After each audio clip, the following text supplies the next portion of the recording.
Hi friends, welcome in. Tammy here with Bentley Lane Creations, coming to you with today's craft. This is the Trick or Treat door hanger. These come 18 inches in circumference. They're pretty substantial. I mean, they will fill up your door and are so adorable. Now, you can paint these any way you prefer to paint them. That's what's so beautiful about these. They come unfinished. And so you can style yours up however you wish. You can add whatever type of hanger you want. It could be a ribbon, a jute rope, the bead hanger, wire hanger, whatever you prefer. It can be a leaner. You'll see at the end, I have it leaning. So stinking cute. I love this design. Now I am painting my top half back in black. You saw me paint that top half in black. Now you saw that I put the thing together, the bottom piece and that center piece with the eyes cut out on there first, just to make my line. This way I knew exactly where I needed to stop with that black and then start with the white.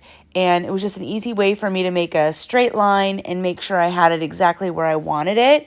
So that's the little pro tip for you. Just go ahead and slap that on there and then make a line. You could even draw a line with a pencil if you wanted, but that was just as easy just to paint alongside it. So I did that, and now I'm painting the center part white because I want the eyes to stand out when I put that centerpiece on there that you saw me paint. Now everything gets 2 coats of paint, so remember that. You're seeing me only do it once, but I do it twice. For video's sake, I only show me putting on the first layer of the color, but I always do 2 coats. Now I did the edge of that in that purple. It's just a dark purple. I think, I don't even remember what the name of it is. It's just a apple barrel, their deep purple paint. It's such a pretty color, and you see it here, how pretty it is.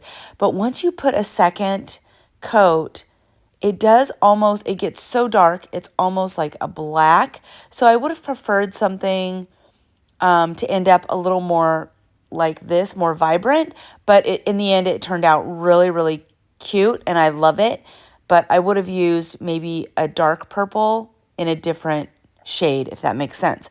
So I put it around that edge of where this is going to lay, only because, like I always say, if you happen to glue it down and it gets stuck a little bit off and you don't have it exactly lined up the way it needs to be, it will show. If you have painted behind it, no one will ever know. So I always do that just as a precaution. And but you do not have to do it because you are covering it up. Now, this is going over that black area, and so obviously the bats, I wanted them to be black, so that's why I painted that top half black. And now I'm doing the cover in a dark gray. I think it's called zinc, I think is the color of this. And I believe it's folk art. Again, you can use a lot of different colors to make this so cute. But I chose this. I'm doing this in gray. This would have been cute in a blue color for the sky, or could have been done in an orange. Lots of options here. Now I'm going to paint. You know how I do once I deconstruct the piece, I pile all the pieces together for the color grouping. So all of these are going to be in the same color. I'm using the color burlap for these 2 words, trick and treat. And for that stick there, that first piece that I painted, that is the stick for the lollipop. So I painted that in burlap as well. And again, this will get 2 coats. This one is super fun. I love the candies. I thought it was really fun. I think it's really cute for the front door. You can hang it anywhere in your home for decor. Again, it can be a leaner. And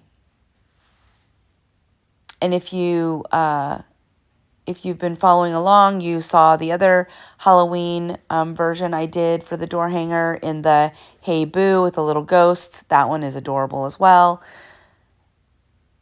And then I have a whole series of fall door hangers.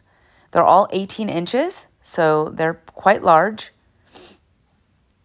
and so, so beautiful. Now you could style these up with your favorite bow, with really pretty ribbons. I mean, you can do a lot with these. Now this color is called Sunflower, and I thought it was the perfect gold yellow for my candy corns. And then I'm going to use terracotta for the orange part, and then just a standard white for the bottom layer of the candy corn. So, so cute. I love candy corns. I know that's a love or hate. It's kind of like the gnomes. You either love them or you hate them, right? I absolutely love them. Okay, now here is the lollipop swirl, and I'm doing this in just a light lavender. Trying to bring in like a lot of the same colors in just different shades. Now here I'm using another orange color. This is called Spiced Pumpkin. It's a little bit darker, deeper orange than the terracotta that I used on the candy corn. And I thought this would be really cute for the backer of the lollipop and for the word or. So there you have it. Now I'm going to go ahead and take, you know how I like to add my little embellishments. So I have just my thin brush, and I'm just taking some white, just standard white, and I'm just adding here and there wherever I feel. Now, you don't have to do this. You could have put this together as is, and it would be absolutely stinking adorable. But I am going to embellish my pieces with just some little markings, some little white accent marks. And again, this part you could skip altogether and not do it. But I just think it really brings the piece to life.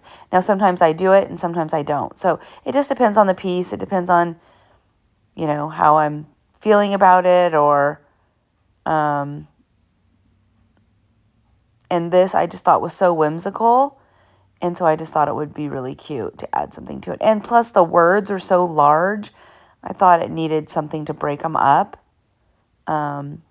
Now, if I could have painted these in a different color, I probably would not have done this. I originally had not decided. I thought I might do the words trick and treat in an ombre, like maybe orange and purple, or, you know, and then black and gray or something like that.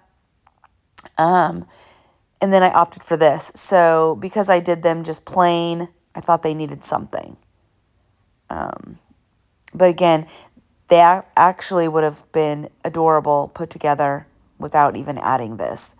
But I just think this just steps it up just a little bit. Now, these come as a DIY. This is the back. And I always finish my backs. Now, you don't have to because you're hanging it on a door. Nobody's really ever going to see the back.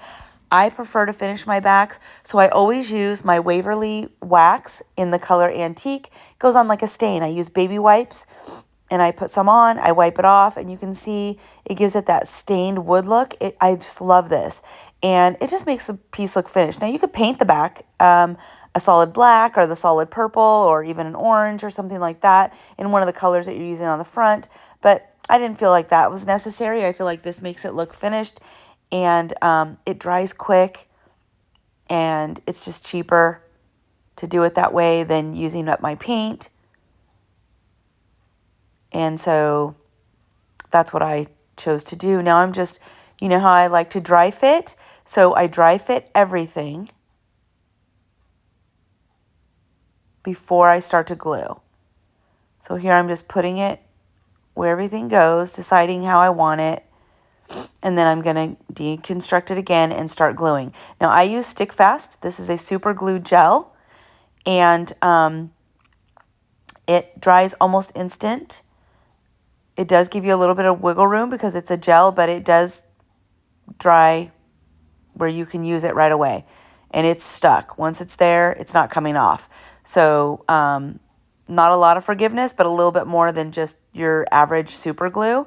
But you can use any kind of super glue, any kind of wood glue, any kind of adhesive like E6000, Gorilla, Clear Grip adhesive. Any of those would work as well. I just do not recommend any kind of hot glue because it will not stand up to heat and cold in elements, especially if you're hanging it outdoors. Even indoors, over time, it would give way. But you see me bending down and looking because I painted that bottom piece in that dark purple. It is so dark that it covers up the etching where, which is the lines showing you where these pieces go. So I have to look very closely to see where those are so that I'm getting them in the right spot. So that's why you see me bending over so closely to that piece, kind of looking to see where those go. I want to make sure I get them in the right spots, and then I'm just putting them down. I think this turned out absolutely adorable. I'm in love with this one. I can't decide which one I love better, this one or the Hey Boo, but they're both super adorable. Thanks so much for joining me. I hope you like it as much as I do. Wishing you a great day.